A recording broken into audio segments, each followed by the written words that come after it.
Cinderella by Jacob and Wilhelm Grimm. A rich man's wife became sick, and when she felt that her end was drawing near, she called her only daughter to her bedside and said, "Dear child, remain pious and good, and then our dear God will always protect you. I will look down on you from heaven and be near you." With this, she closed her eyes and died. The girl went out to her mother's grave every day and wept, and she remained pious and good. When winter came, the snow spread a white cloth over the grave, and when the spring sun had removed it again, the man took himself another wife. This wife brought 2 daughters into the house with her. They were beautiful, with fair faces, but evil and dark hearts. Times soon grew very bad for the poor stepchild. "Why should that stupid goose sit in the parlor with us?" they said. "If she wants to eat bread, then she will have to earn it. Out with this kitchen maid." They took her beautiful clothes away from her, dressed her in an old gray smock, and gave her wooden shoes. "Just look at the proud princess, how decked out she is," they shouted and laughed as they led her into the kitchen. There she had to do hard work from morning until evening. Get up before daybreak, carry water, make the fires, cook and wash. Besides this, the sisters did everything imaginable to hurt her. They made fun of her, scattered peas and lentils into the ashes for her, so that she had to sit and pick them out again. In the evening, when she had worked herself weary, there was no bed for her. Instead, she had to sleep by the hearth in the ashes. And because she always looked dusty and dirty, they called her Cinderella. One day, it happened that the father was going to the fair, and he asked his 2 stepdaughters what he should bring back for them. "Beautiful dresses," said the one. "Pearls and jewels," said the other. "And you, Cinderella," he said, "what do you want?" "Father, break off for me the first twig that brushes against your hat on your way home." So he bought beautiful dresses, pearls and jewels for his 2 stepdaughters. On his way home, as he was riding through a green thicket, a hazel twig brushed against him and knocked off his hat. Then he broke off the twig and took it with him. Arriving home, he gave his stepdaughters the things that they had asked for, and he gave Cinderella the twig from the hazel bush. Cinderella thanked him, went to her mother's grave, and planted the branch on it, and she wept so much that her tears fell upon it and watered it. It grew and became a beautiful tree. Cinderella went to this tree 3 times a day, and beneath it she wept and prayed. A white bird came to the tree every time, and whenever she expressed a wish, the bird would throw down to her what she had wished for. Now it happened that the king proclaimed a festival that was to last 3 days. All the beautiful young girls in the land were invited, so that his son could select a bride for himself. When the 2 stepsisters heard that they too had been invited, they were in high spirits.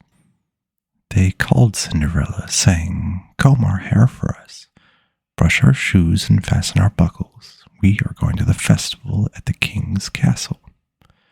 Cinderella obeyed, but wept, because she too would have liked to go to the dance with them. She begged her stepmother to allow her to go. "You, Cinderella," she said, "you all covered with dust and dirt, and you want to go to the festival? You have neither clothes nor shoes, and yet you want to dance." However, because Cinderella kept asking, the stepmother finally said, "I have scattered a bowl of lentils into the ashes for you. If you can pick them out again in 2 hours, then you may go with us."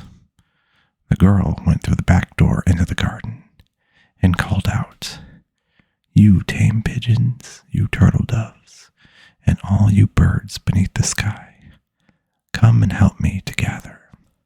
The good ones go into the pots, the bad ones go into your crop." 2 white pigeons came in through the kitchen window, and then the turtle doves, and finally all of the birds beneath the sky came whirring and swarming in and lit around the ashes. The pigeons nodded their heads and began to pick, pick, pick, pick, and the others also began to pick, pick, pick, pick. They gathered all the good grains into the bowls. Before half an hour had passed, they were finished, and they all flew out again. The girl took the bowls to her stepmother and was happy, thinking that now she would be allowed to go to the festival with them. But the stepmother said, "It's no use. You are not coming with us, for you have no clothes and you don't know how to dance. We would be ashamed of you." With this, she turned her back to Cinderella and hurried away with her 2 proud daughters. Now that no one else was at home, Cinderella went to her mother's grave beneath the hazel tree and cried out, "Shake and quiver, little tree, throw gold and silver down to me." Then the bird threw a gold and silver dress down to her, and slippers embroidered with silk and silver. She quickly put on the dress and went to the festival. Her stepsisters and her stepmother did not recognize her. They thought she must be a foreign princess, for she looked so beautiful in the golden dress. They never once thought it was Cinderella, for they thought she was sitting at home in the dirt looking for lentils in the ashes. The prince approached her and took her by hand and danced with her. Furthermore, he would dance with no one else. He never let go of her hand, and whenever anyone else came and asked her to dance, he would say, "She is my dance partner." She danced until evening, and then she wanted to go home, but the prince said, "I will go along and escort you," for he wanted to see to whom the beautiful girl belonged. However, she eluded him and jumped into the pigeon coop.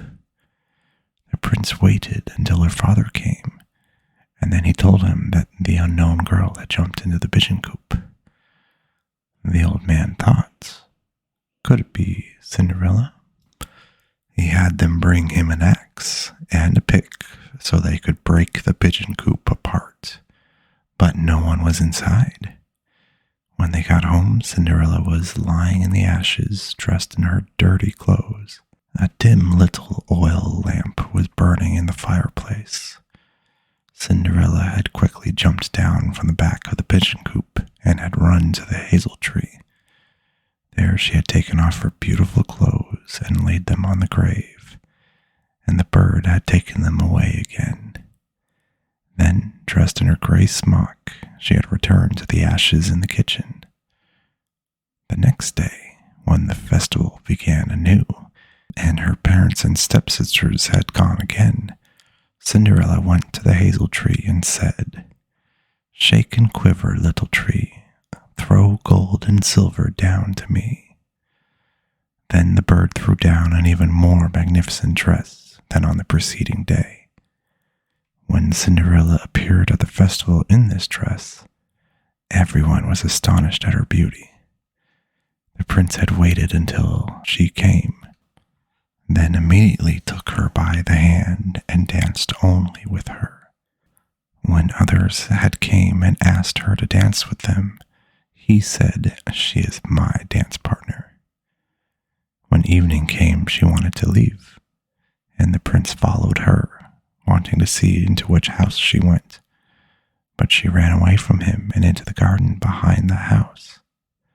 A beautiful tall tree stood there, on which hung the most magnificent pears. She climbed as nimbly as a squirrel into the branches, and the prince did not know where she had gone. He waited until her father came, then said to him, "The unknown girl has eluded me, and I believe she has climbed up the pear tree." The father thought, could it be Cinderella? He had an axe brought to him and cut down the tree, but no one was in it.